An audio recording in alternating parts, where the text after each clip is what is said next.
Bonsoir les élèves.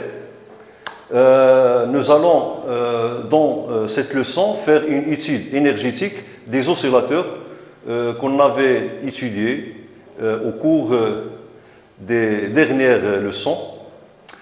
Alors, je vous rappelle que l'année dernière, on avait étudié l'évolution d'un système mécanique en faisant une étude énergétique. On applique en soit le théorème de l'énergie cinétique ou bien la conservation de l'énergie mécanique dans le cas où il n'y a pas de frottement ou bien la non-conservation de l'énergie mécanique dans le cas où il y a frottement. Et on s'intéressait uniquement aux forces qui sont constantes ou bien les forces qui ont des moments constants.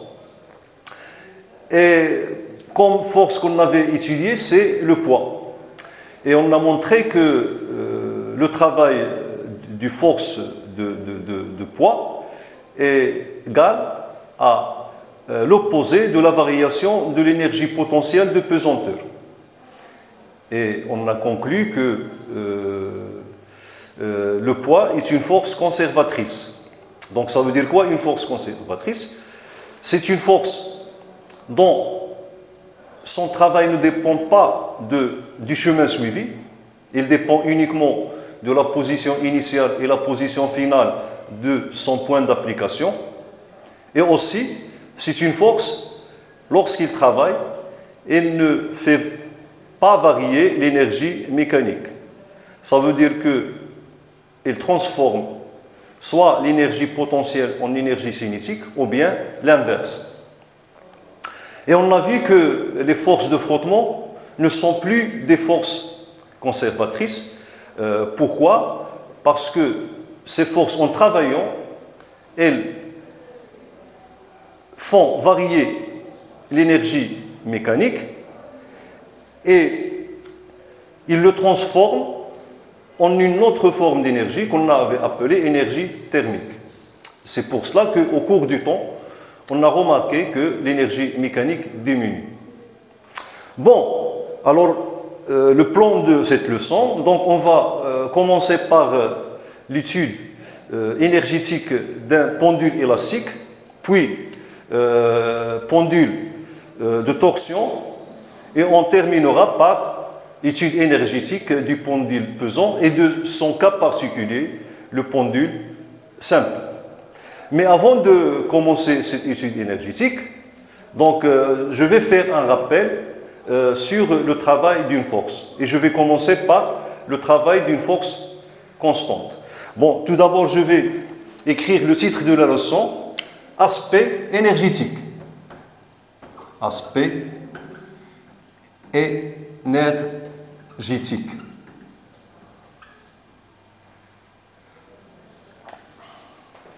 Donc, on va commencer par travail d'une force. Donc, c'est un rappel parce que l'année dernière, on a étudié le travail d'une force, mais on s'est intéressé uniquement aux forces qui sont constantes ou bien aux forces ou aux couples de forces qui ont des moments constants au cours du temps. Bon, je vais commencer par travail d'une force constante. Premièrement, travail d'une force constante. Alors, considérons par exemple le point d'application d'une force constante qui se déplace sur une trajectoire, quelconque, voilà. Donc, son point d'application se déplace du point A vers le point B. Donc, pour calculer ce travail, si vous vous rappelez bien, on avait décomposé la trajectoire en des tronçons qu'on peut considérer comme des segments de droite, et à chaque tronçon, on avait associé un vecteur qu'on avait appelé vecteur déplacement élémentaire. Donc on a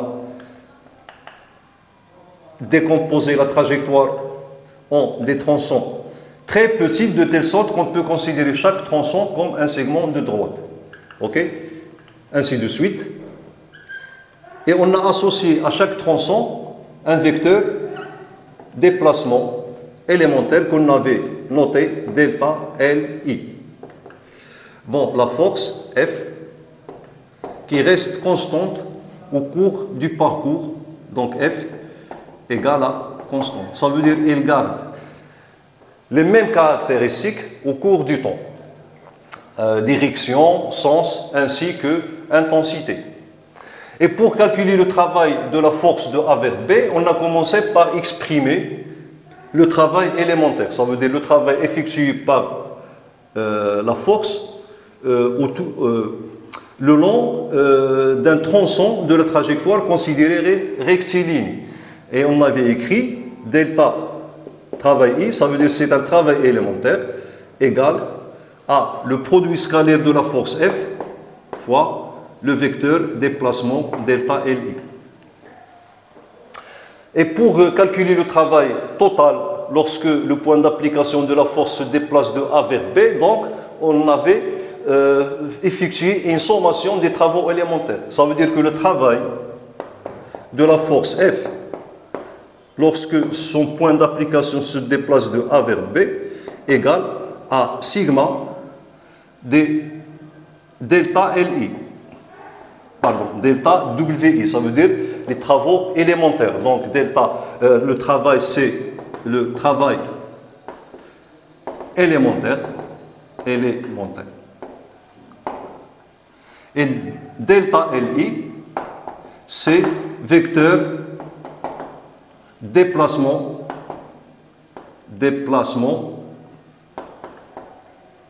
élémentaire.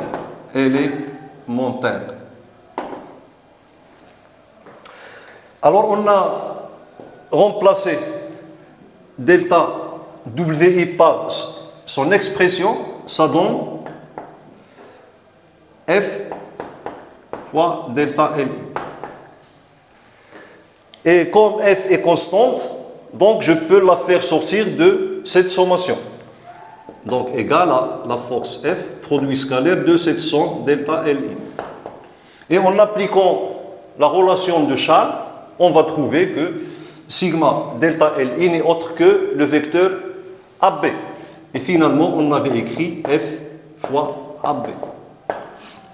Et on a remarqué que le travail de la force F qui est constante ne dépend pas du trajectoire suivie, il dépend uniquement de la position initiale et de la position finale de son point d'application. Okay? Donc c'est la remarque qu'on avait tirée l'année dernière. Donc F est indépendante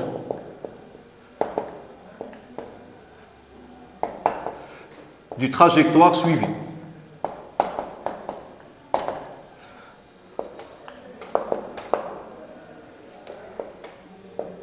Elle dépend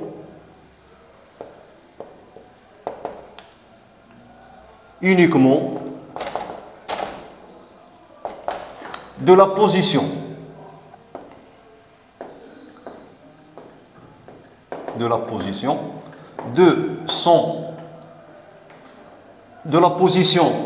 initiale et finale de son point d'application. Et c'est une remarque très importante, ok? Parce qu'on va voir que cette force, c'est une force conservatrice, puisqu'il ne dépend que son travail ne dépend que de la position initiale et de la position finale de son point d'application. Ça veut dire quoi? Ça veut dire que, quel que soit le chemin suivi par la force F, okay, ou bien par son point d'application, elle effectue le même travail si son point d'application se déplace d'une position A à une position B. Ça veut dire, par exemple, supposons que le point d'application suit ce chemin. Okay. Donc, elle effectue le même travail qu'elle a effectué en suivant ce chemin. Donc voilà pour la force constante. Donc maintenant, on va voir l'expression du travail d'une force variable. Parce que pour les oscillateurs, les forces mises en jeu, ou bien les couples mis en jeu sont des couples ou bien des forces qui sont variables au cours du temps. C'est pour cela qu'on va donner comment on calcule le travail d'une force variable. Ok, donc deuxièmement, travail d'une force variable. Variable, bien sûr, au cours du temps. Parce que le variable pour nous en mécanique, c'est le temps. Alors, donc, le cas est simple. On va remplacer la sommation discrète. Ok, donc c'est une sommation discrète. Donc c'est une sommation, ça veut dire qu'on fixe une somme des valeurs discrètes, ok, par une sommation continue qui est l'intégrale. Donc on va remplacer la sommation discrète par la sommation continue qui est l'intégrale que vous avez étudiée en mathématiques. Et le vecteur déplacement élémentaire, ok, par un vecteur de déplacement infinitésimal qu'on appelle vecteur déplacement. Voilà, vecteur déplacement dl. Et le travail élémentaire par dw, c'est-à-dire le travail différentiel. Ok. Le vecteur ici, c'est le vecteur déplacement différentiel. Et ainsi, donc le travail de la force, lorsque son point d'application se déplace de A vers B, donc égal à l'intégrale de A vers B. Et pour A et B, ici, on les remplace par leurs coordonnées. Par exemple, si la force se déplace sur une trajectoire rectiligne, donc A et B auront un seul coordonnée.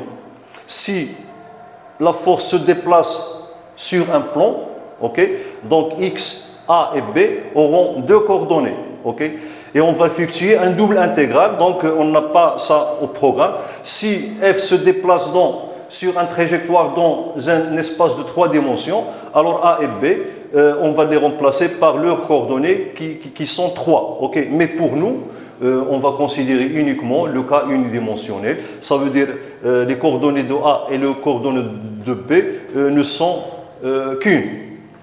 Alors, donc, fois F, fois dl.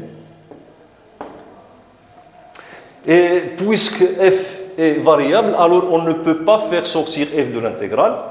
Donc, au cours de la leçon, on va remplacer la force F s'il s'agit d'une force, ou bien le couple, donc le moment du couple, par son expression, et dl par son expression, pour qu'on puisse effectuer cette intégrale.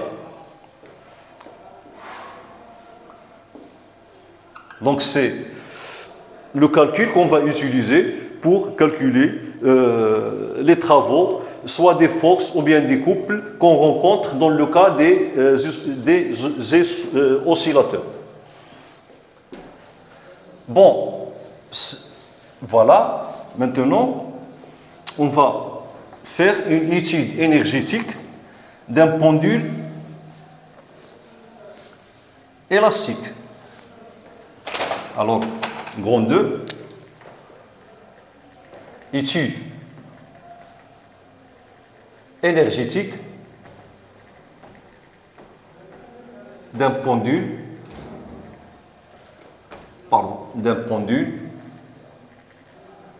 élastique.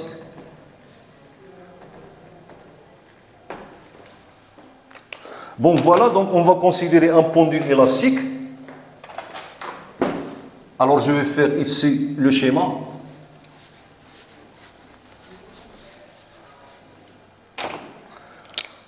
Bon, voilà notre pendule élastique. Dans un premier temps, son extrémité libre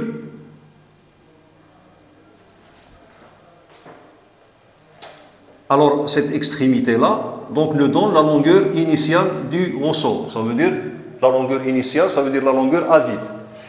Et puis, on accroche, bon, à cette extrémité libre, on accroche ou bien on fixe un solide S, dont le centre d'inertie est G. Et puis, on va écarter S de sa position d'équilibre. Voilà.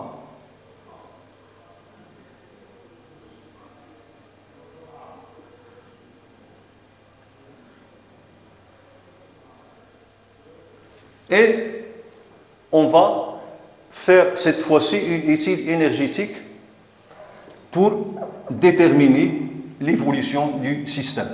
Alors pour faire cette étude énergétique, donc on va considérer le repère OX de telle sorte que l'origine du repère coïncide avec la position d'équilibre de S. Oh. Ici, nous avons le vecteur unitaire I. Et à un instant donné, voilà l'abscisse X, okay, avec laquelle on va déterminer la position du solide. Alors, je rappelle que ce solide, il est en mouvement sur un plan horizontal sans frottement, ok, sans frottement. Voilà. Alors, donc, lorsqu'on a résolu l'équation différentielle, on a trouvé que le mouvement de S est un mouvement sinusoïdal. Bon, ici, donc, je vais présenter, ou bien représenter, pardon, la force de rappel F.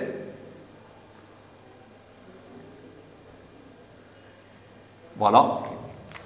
Et avant de commencer l'étude énergétique, nous allons exprimer le travail de la force F. Ok? Donc pourquoi? Pour déterminer une grandeur, ok, qu'on va savoir plus tard. Alors, donc premièrement, ici, travail de la force de rappel. Force de rappel. F. Donc, entre les positions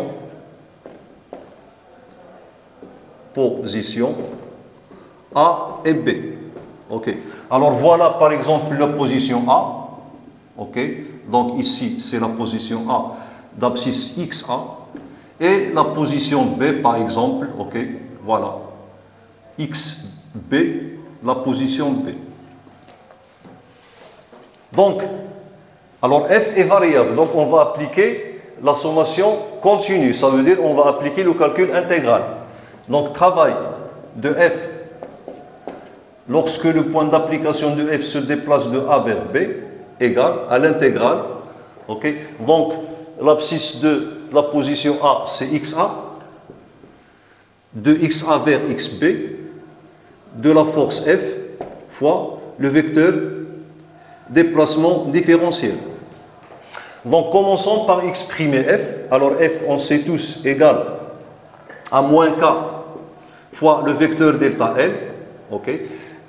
Alors, et delta L n'est autre que égal à XI. Ok. Parce que, à l'équilibre, le ressort n'est pas allongé. Donc, c'est que lorsque le solide est en mouvement que le ressort,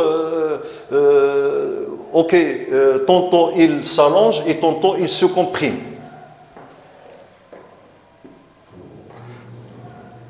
Et puis, delta L, ok, c'est XI, et la force. Donc F, déjà, je l'ai écrit, donc F égale à moins K, XI. Et le vecteur déplacement dl n'est autre que dx fois le vecteur i.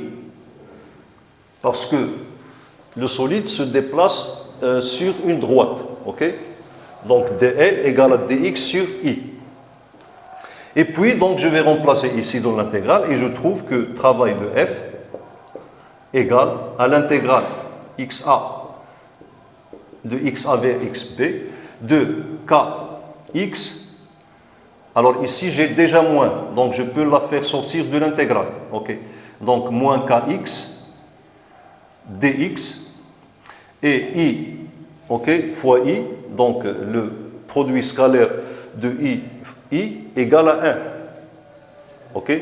Alors ici, entre parenthèses, i, produit scalaire i égale à 1. Donc, en effixiant cette intégrale, alors k il est constant, donc je peux le faire sortir de l'intégrale, et l'intégrale de x, c'est x au carré sur 2. Et j'obtiens finalement travail de la force de rappel de A vers B égale à moins. Alors x au carré sur 2, donc ça va donner moins 1,5, la constante k, fois x comprise entre xa et xb. Donc ça va donner égal à moins 1,5 k fois xb moins xa. Ok, ici, pardon, c'est au carré. Au carré, au carré. Alors, finalement, j'obtiens égal à 1,5 k x au carré a. Ok, donc je fais entrer le moins ici. Alors ici, ça devient plus et xb sera affecté d'un signe moins. Moins 1,5 k xb au carré. Alors voilà l'expression du travail de f, de A vers B. Donc en observant bien ce travail, on voit quelle est la différence de deux termes. Donc ce premier terme et ce deuxième terme. Ok? Alors ça va nous conduire à considérer que le travail de la force F est la différence de deux énergies. Ok? Deux énergies. Mais avant de voir ces énergies, je peux ajouter ici une constante, ok, et la retrancher de ce côté. Et finalement, je vais obtenir, ok, alors ici, je vais passer à la deuxième paragraphe, et on va définir une grandeur énergétique qui caractérise l'oscillateur. Cet oscillateur, ça veut dire le pendule élastique. Donc, on va écrire le titre, mais avant d'écrire le titre, laissons développer cette expression. Donc, on a le travail de F, de A vers B, égale à 1,5 k xa au carré. Donc, j'ajoute ici une constante. Cette constante a une nature énergétique. Donc, plus, voilà le premier terme. Ok, donc moins, le deuxième terme, c'est 1,5 k xb au carré plus c. Donc le travail de la force F, c'est la variation ou bien l'opposé de la variation d'une énergie. Cette énergie que possède l'oscillateur lorsqu'il est en la position A, et cette énergie que possède l'oscillateur lorsqu'il est dans la position B. Alors cette énergie n'est autre que l'énergie potentielle élastique. Donc deuxième mot, énergie potentielle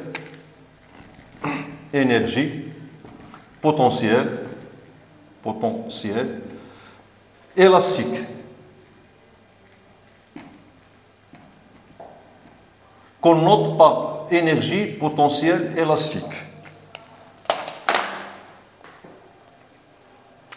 Donc, égal à l'énergie potentielle élastique en A moins l'énergie potentielle élastique en B. Okay?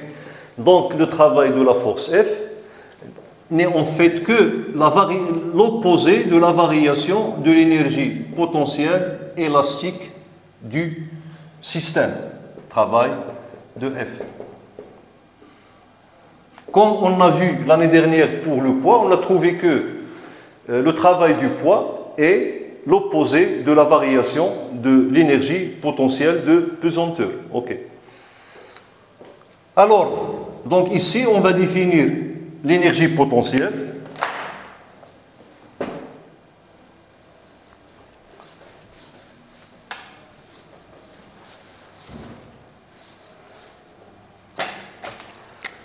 Par ceci, EP, E, qui dépend de X, donc égal à 1 demi K X au carré, plus une constante C. Alors ici, lorsque j'ai ajouté C, j'ai dit que C a une nature énergétique, ok? Parce que si je dois ajouter à l'énergie un terme, ou bien une valeur, cette valeur doit être de même nature que cette valeur. Et cette valeur a une nature énergétique. Ok? Donc, c'est constante à la nature énergétique.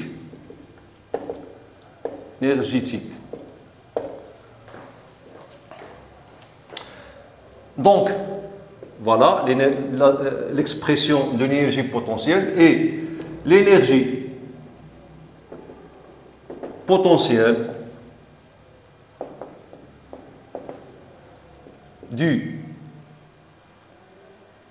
de l'oscillateur ou bien du pendule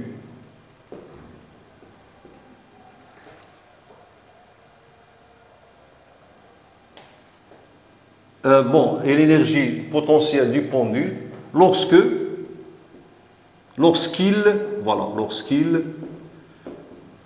occupe, ou bien lorsque le centre d'inertie,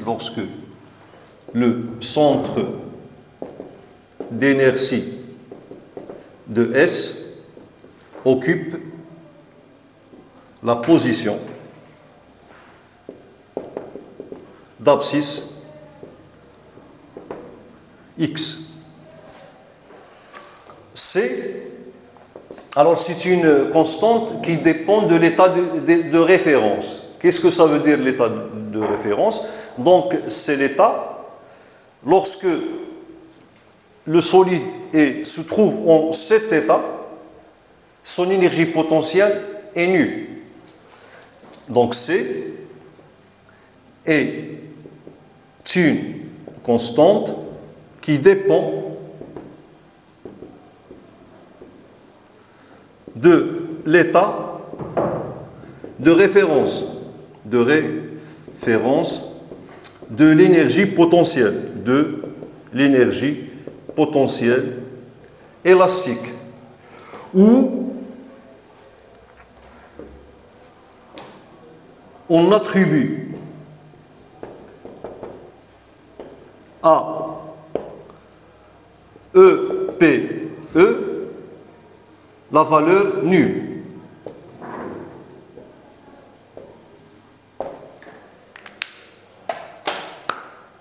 Bon, récapitulons. Donc, le travail de la force F est la différence de deux termes.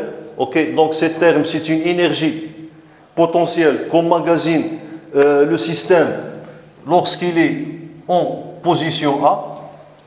Cette énergie, c'est l'énergie potentielle qu'emmagasine le système lorsqu'il est en position B. Et le travail de F égale à l'opposé de l'énergie potentielle. Donc, qu'est-ce que je dois dire autre que rappelons que l'énergie potentielle de la Terre est due à quoi? Est due à l'interaction entre la Terre et le solide. Okay. Ici, même chose. donc l'énergie potentielle qu'emmagasine le système ou bien le solide, il est dû à l'interaction entre le ressort et le solide. Et le ressort n'a un effet mécanique sur le solide que s'il est soit allongé ou bien comprimé. Ça veut dire que si elle est déformée. Alors, donc, finalement, cette énergie potentielle est due à la déformation du ressort. C'est la déformation du ressort qui engendre ou bien qui crée cette énergie. Donc, voilà. Donc, l'énergie potentielle élastique est due à la déformation du ressort. Déformation du ressort.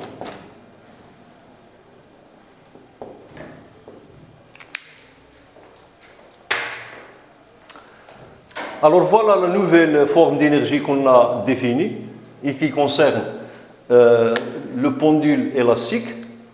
Donc maintenant, on va exprimer l'énergie mécanique du solide.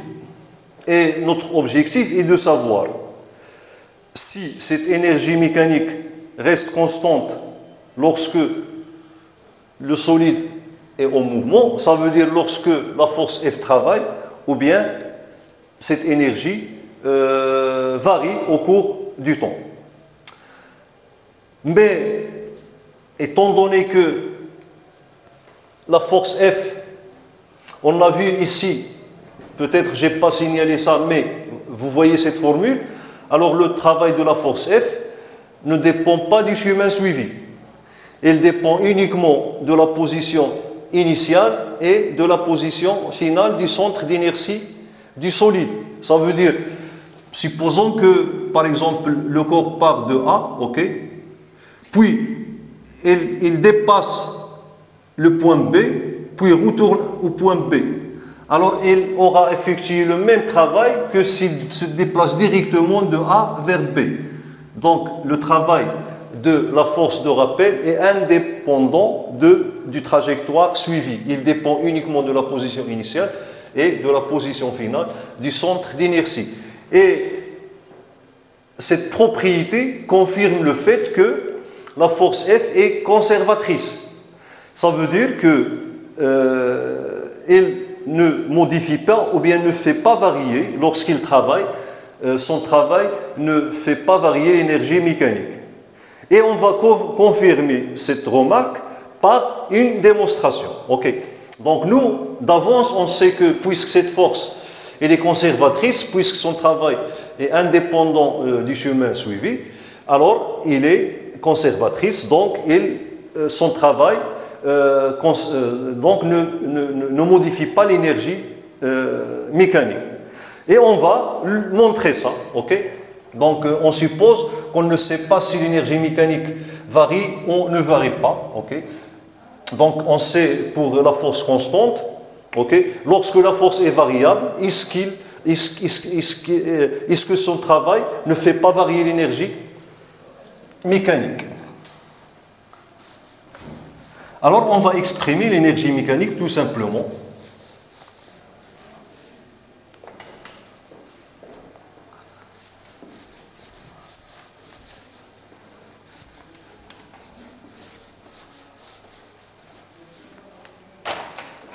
Donc, troisièmement, énergie mécanique.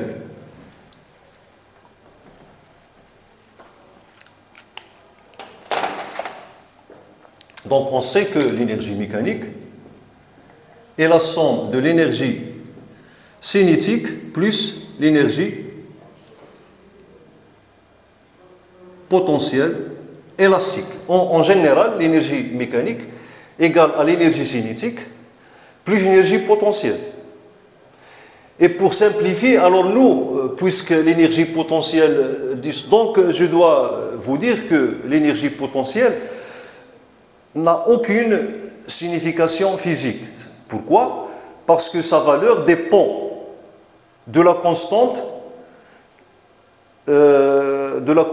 liée au choix du référence, ou bien de l'état de référence. Alors, on ne peut pas choisir, le même état de référence. Par exemple, un groupe va choisir un état de référence, il va calculer l'énergie potentielle, il va trouver une valeur.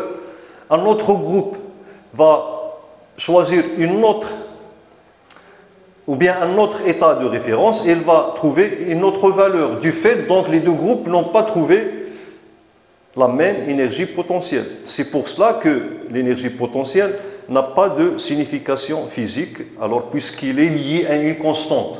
Lorsqu'on détermine l'énergie potentielle, on le détermine à une constante près. Alors, peut-être vous allez vous dire pourquoi donc on utilise cette énergie potentielle puisqu'il n'a pas de signification physique. Mais nous, on ne s'intéresse pas à l'énergie potentielle, mais à sa variation. Pourquoi? Parce qu'on a vu, l'année dernière et au cours du début de cette leçon, que le travail de la force de rappel, c'est l'opposé de la variation de l'énergie potentielle. Donc, si l'énergie potentielle n'a pas de signification physique, sa variation a cette signification physique. Donc, c'est l'objectif de l'énergie potentielle, ce n'est pas l'énergie potentielle en elle-même, mais c'est l'importance de l'énergie potentielle, c'est lorsqu'il varie. Alors, lorsqu'il varie, ça veut dire que la force, soit pour l'énergie potentielle de pesanteur, le poids a travaillé et a fait varier cette énergie potentielle, ou bien la force de rappel a travaillé dans notre cas et a fait varier cette énergie potentielle. Autrement, si la force de rappel ne travaillera plus, donc l'énergie potentielle reste constante. Même chose pour le poids. Donc pour un corps qui se déplace sur un plan, le travail ne varie pas. Dans ce cas, le poids ne travaille pas. C'est ce que j'ai voulu dire. Le poids ne travaille pas. Alors, il n'y a pas de variation de l'énergie potentielle de pesanteur. Ça veut dire delta EP égale à 0. Alors, pour nous, on va choisir l'état de référence pour l'énergie potentielle. C'est le plan qui passe par le centre d'inertie du solide. Alors, sur ce plan, c'est l'état de référence de l'énergie potentielle. Donc, l'énergie potentielle est nulle. Donc, alors, on choisit EP, P égale à 0. Donc, on prend EPP égale à 0. Donc, puisque le corps se déplace verticalement, ça veut dire que son énergie potentielle reste constante et on va la prendre égale à 0 pour qu'il ne nous gêne pas ici. D'accord? Donc, ici, je peux écrire état de référence de EPP et le plan horizontal, qui passe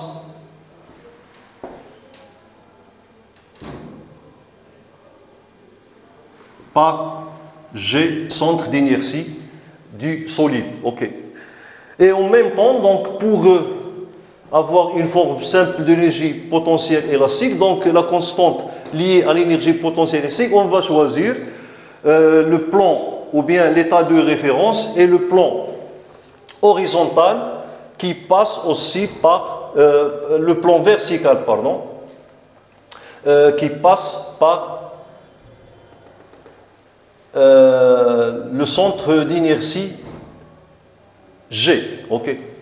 Alors, je vais mentionner ça lorsque je vais donner l'expression de EP. Donc, commençons par exprimer, donc pour trouver l'expression de l'énergie mécanique, je dois exprimer l'énergie cinétique et l'énergie potentielle. Alors, commençons par exprimer l'énergie potentielle. Donc, EP, égale à 1/2 K x au carré. Alors ici, c égale à 0, tout simplement. Donc pourquoi? Parce qu'on a choisi l'état de référence et l'état et le plan, ok, qui vertical cette fois-ci, ok, qui passe par le centre d'inertie G. Alors pas la peine que j'écris ça, ok, c'est trop long. En fait, cette constante n'est pas importante parce que nous, on s'intéresse à la variation de l'énergie potentielle. Donc, lorsque je vais effectuer la variation de l'énergie potentielle, la constante ne restera plus dans ma formule puisqu'il va s'annuler avec la même constante dans l'autre position où je dois calculer l'énergie potentielle. Et l'énergie cinétique, EC, égale à 1 demi m fois la vitesse au carré, ça veut dire x point au carré. Donc ici, je vais montrer que l'énergie mécanique est constante de deux façons. Ok. Alors si l'énergie mécanique est constante au cours du temps, ça veut dire que sa dérivée est égale à 0. Alors commençons par exprimer la dérivée de l'énergie mécanique au cours du temps. Donc, la dérivée de l'énergie mécanique par rapport au temps, donc égale. Alors ici, tout d'abord, je vais exprimer EM égale à 1 demi m x point au carré plus 1 demi k x au carré. Donc égale à la dérivée par rapport au temps de m x point au carré plus, donc ici c'est 2 divisé par 2, plus k x au carré divisé par 2. Ok. Donc ça va donner, donc égal. Donc d sur dt de m sur 2, donc m sur 2 est constante. Il me reste d sur dt x point au carré. Et ça va donner 2 x point x2 point. Donc ça va donner, alors le 2 avec le 2, ok, se simplifie. Il me reste finalement m x point x2 point. Ok, plus. Alors ici, donc k est constante, même chose 1 demi. Donc la dérivée de x au carré, c'est 2 fois x point fois x. Ok, 2 fois x point fois x. Et 2 avec 2, ça va se simplifier. Il me reste quoi? Il me reste k x point x. Alors ici, je vais factoriser par x point égale à m x point facteur, pardon, uniquement x point. M x2 point plus k x. Et c'est l'équation différentielle que vérifie notre système.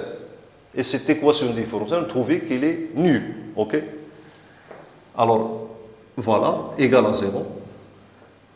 Donc, DEM ainsi, DEM sur DT égale à 0. Implique que EM égale à constante, quel que soit T. Voilà, donc on a montré que l'énergie mécanique égale à constante. Et ça confirme le fait que,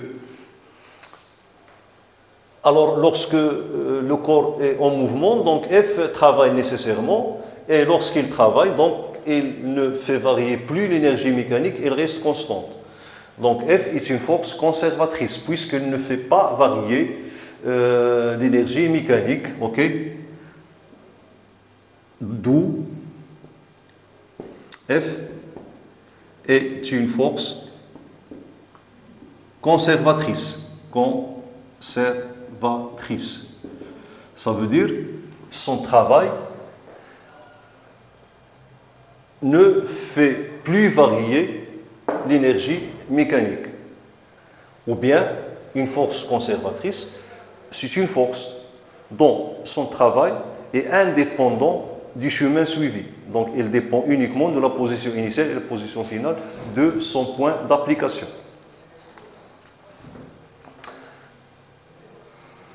Donc, maintenant, on va montrer autrement que l'énergie mécanique est constante Ici, on a passé par la dérivée de l'énergie mécanique par rapport au temps et on a trouvé ceci, donc, et on a conclu que dEm sur dt égale à 0. Maintenant, on va procéder autrement. On va partir de l'équation horaire du mouvement. Ok. Bon, autrement, et l'équation, lorsqu'on part de l'équation horaire du mouvement, on va trouver même la valeur de l'énergie mécanique au cours du temps. Autrement, donc l'équation horaire du mouvement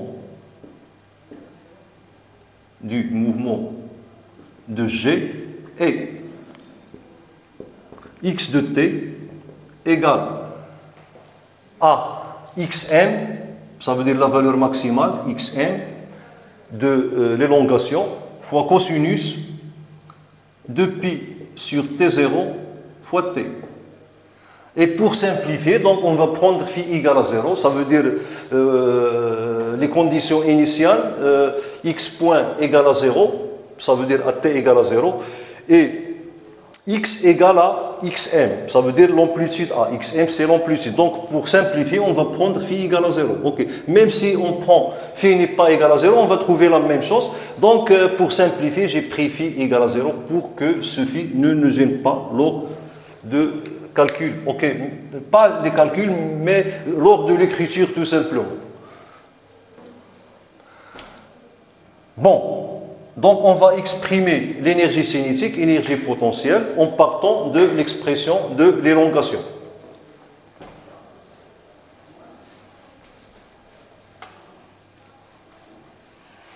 Alors voilà, commençons par exprimer EC. Donc, égal à 1 demi x point m x point au carré.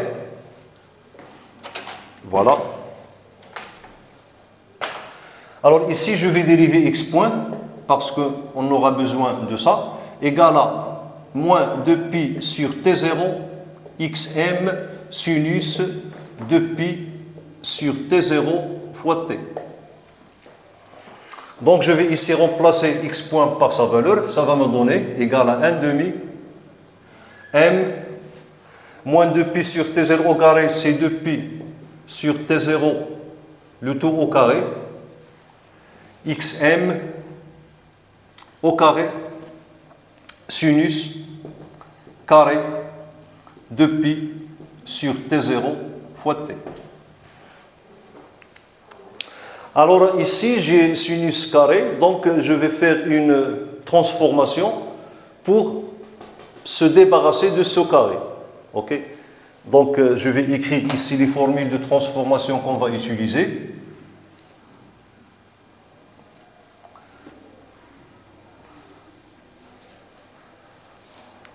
Bon, donc les formules de transformation, on peut les déduire de cette égalité. Cosinus de alpha égale à cosinus carré alpha moins sinus carré alpha. Alors, on a besoin de sinus carré, ok? Donc, je vais exprimer sinus carré en fonction de cosinus 2 alpha. Donc, cosinus carré alpha, c'est quoi? C'est 1 moins. Ok? Sinus carré alpha moins sinus carré alpha, ici j'ai 2.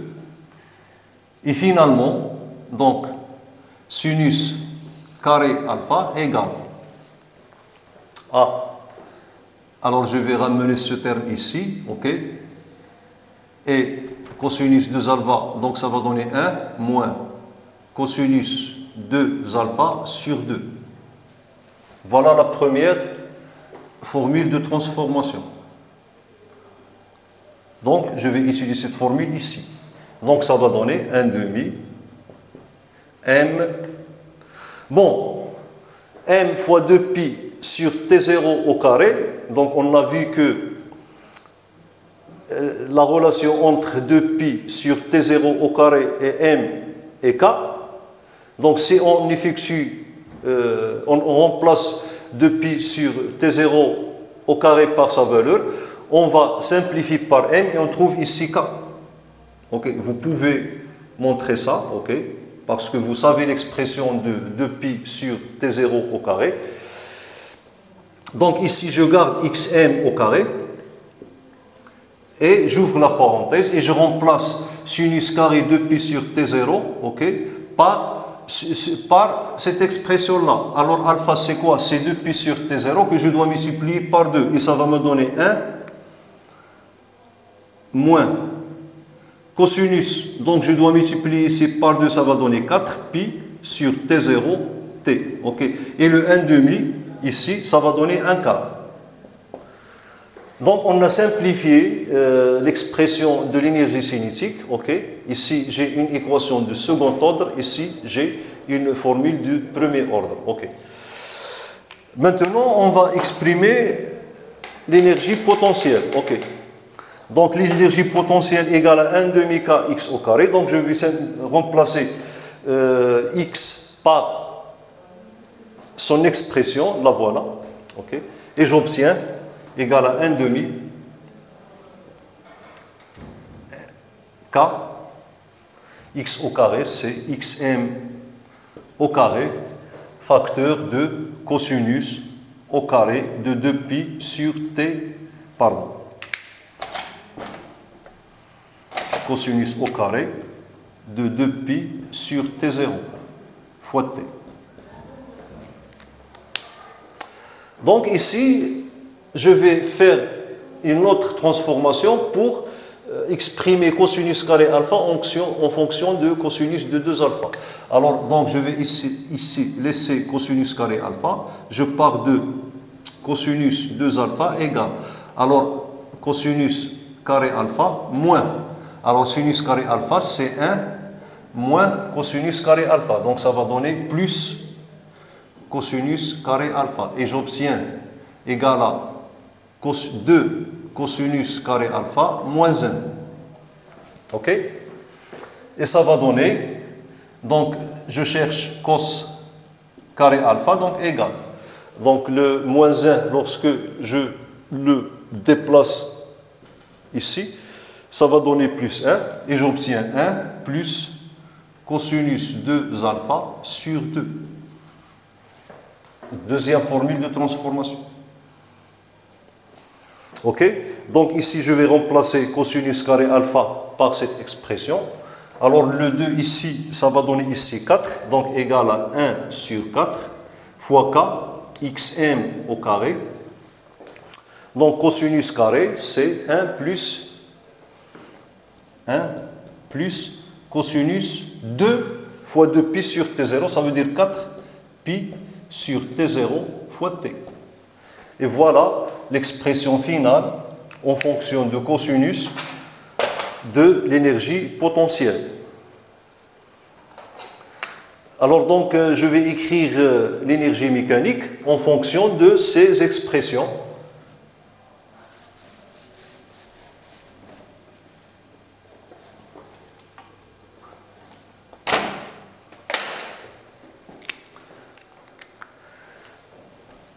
Donc l'énergie mécanique, EM, égale à EC plus EPE. Alors EM égale. Alors EC, c'est 1 quart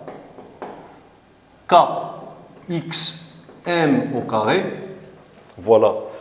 1 quart KXM au carré. Donc je factorise par ce facteur, 1 k. Il me reste quoi?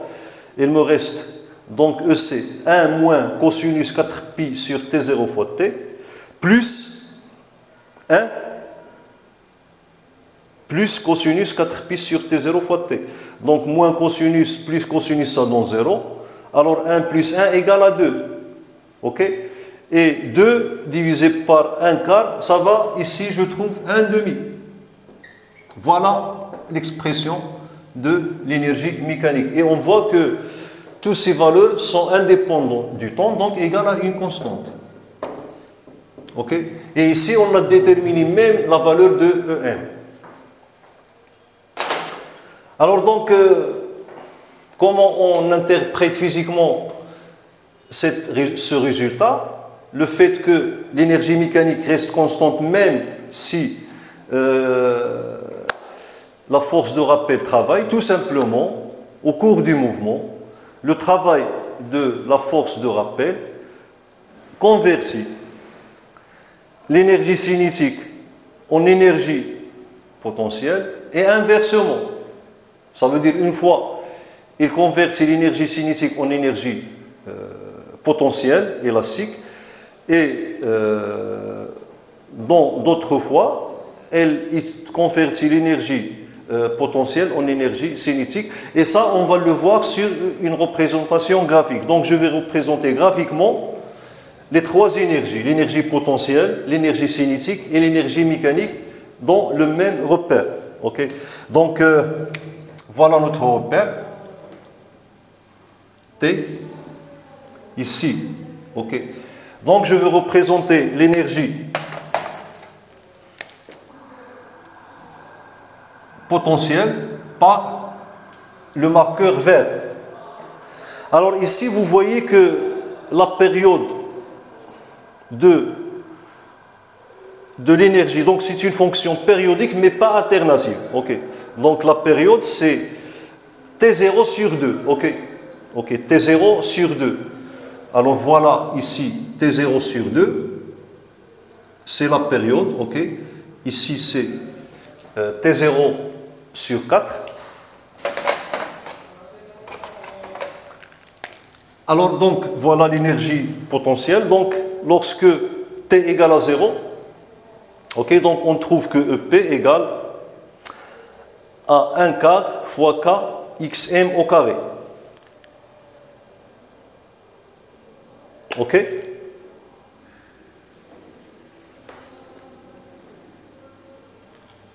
Donc à T, donc elle va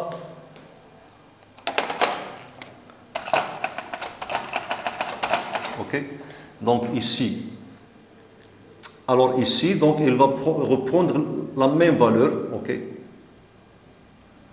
voilà, donc il s'annule, ok, donc je vais monter un petit ici, en haut, voilà.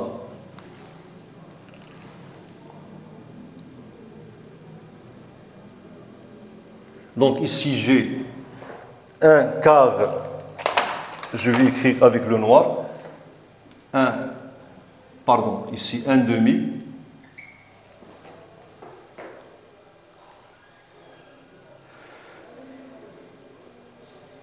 alors pardon, ici lorsque t égale à 0, ici j'ai 1 plus 1, ça donne 2, donc 2 c'est un demi, voilà, un demi K xm au carré.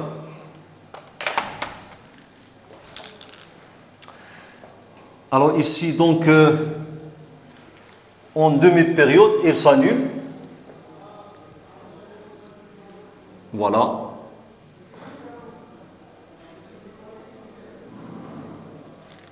Et voilà.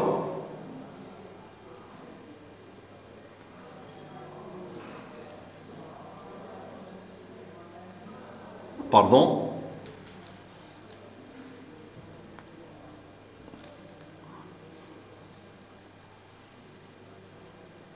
Voilà, donc quelque chose comme ça. Donc ce motif va se répéter chaque T0 sur 2. Voilà la période T0 sur 2, c'est la période de l'énergie potentielle. Et ainsi de suite. Donc je vais continuer le même motif, okay, qui va se répéter chaque période qui est égale à T0 sur 2. Okay, donc ici j'aurai T0, ainsi de suite. Alors pour l'énergie,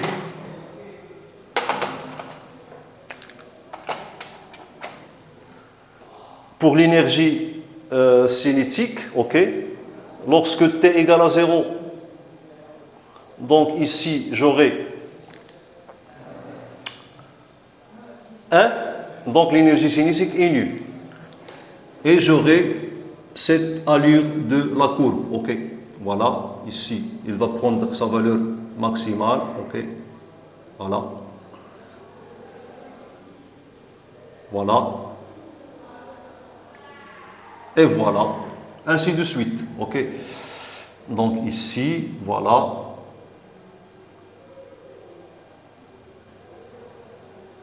Donc voilà, ici c'est l'énergie cinétique. Alors donc ces deux énergies varient en opposition de phase. Ok, elles varient en opposition de phase comme on voit ici.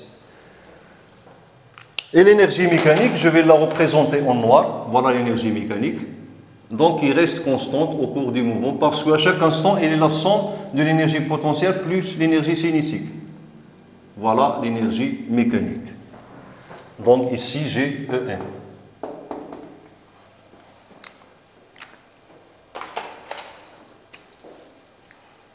Donc on peut représenter ces trois énergies dans un repère indépendant du temps, okay, en fonction de x. Alors ici c'est représentation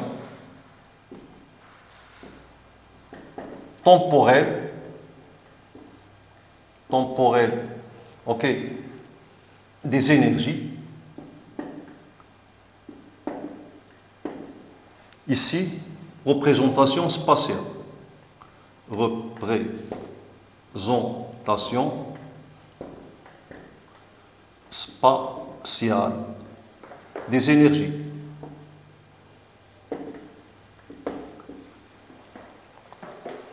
Donc, je dois exprimer maintenant les énergies en fonction de x. On a déjà exprimé les énergies en fonction de x. Voilà. Donc, E, PE égale à 1 demi kx au carré, donc c'est une fonction parabolique. Donc, je vais écrire ici EP. E égale à 1 demi kx au carré. Et puis l'énergie cinétique, donc c'est 1 demi mx point au carré. Alors, pour ne pas avoir des ambiguïtés, ok, donc je vais partir du fait que EC égale AEM moins EPE. Tout simplement, pour simplifier, donc ça va donner EM, donc c'est 1 demi KXM au carré, 1 demi K facteur de XM au carré, moins X au carré. Et là, donc, je peux représenter mes énergies dans un repère spatial. Voilà. Alors, X, ici, j'ai XM, et ici, j'aurai moins XM. Donc, commençons par représenter l'énergie mécanique. Ok, donc l'énergie mécanique reste constante. Voilà l'énergie mécanique. Alors, notre solide aussi entre les deux positions qui ont ces abscisses. Voilà. Alors ici, j'ai l'énergie. Voilà, EM. Alors ici, c'est 1 demi KXM au carré. 1 demi KXM au carré. Bon, je veux représenter envers l'énergie potentielle élastique. Donc l'énergie potentielle élastique, c'est 1 demi KX au carré. Donc lorsque X égale à 0, donc GEP E égale à 0. Et en XM, donc 1 sur KXM au carré, donc l'énergie potentielle prend la valeur maximale lorsque X égale à XM, et puisque c'est une fonction parabolique, donc elle aura cette allure, voilà, c'est une fonction parabolique, voilà. Bon.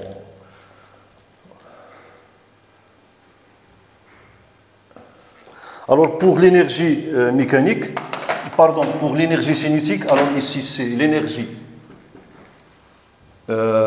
l'énergie potentielle élastique. Et pour l'énergie cinétique, donc je vais la représenter en rouge, donc EC, ok. Donc c'est, ok, ça veut dire que lorsque X égale à XM, donc l'énergie cinétique égale à 0, parce que lorsque X prend la valeur XM, le solide, sa vitesse s'annule pour changer de sens, ok. Alors ici 0, ok. Et lorsque X égale à 0, et là, la valeur maximale c'est 1 demi K XM au carré, donc voilà, et j'aurai cette allure-là, ok. Voilà. Alors, je n'ai pas représenté minutieusement ces deux paraboles, mais ici, donc voilà, cette distance doit être égale à cette distance. Moi, peut-être que j'ai pris cette distance plus grande que celle-là. Mais ce sont des paraboles, vous savez représenter des paraboles. Alors, c'est tout pour étude énergétique du pendule élastique. Alors, je rappelle que cette étude, on l'a fait en négligeant les frottements.